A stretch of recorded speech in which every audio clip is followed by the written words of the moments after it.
गुजरांवाला की बात की जाए तो गुजरांवाला में ईद उल अजहा के करीब आते ही मवेशी मंडियां सज गई हैं। बोतलें पीने के शौकीन सुल्तान की धूम मच गई है।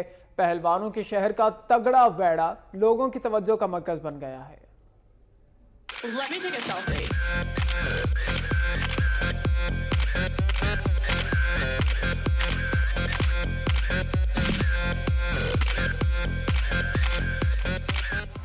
पहलवानों के शहर गुजरांवाला में ईद उल अजहा पर सुन्नत इब्राहिमी की अदायगी के लिए जानवरों की खरीदो फरोख्त का सिलसिला जारी है। कंगनीवाला के करीब व्यापारी शफाकत के स्टॉल पर सुल्तान नामी खूबसूरत सफेद दहड़ा खरीदारों की तवज्जो का मरकज बना हुआ है। शहरी सुल्तान को देखने के लिए स्टॉल पर पहुंचते हैं, लेकिन व्यापारी के तगड़े मोल मांगने पर सेल्फियां बनवा कर रुखसत हो जाते हैं।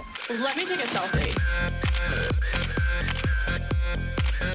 सुल्तान के मालिक का कहना है कि वेड़े की उम्र 2.5 साल, कद 6.5 फुट और वजन 18 मन है।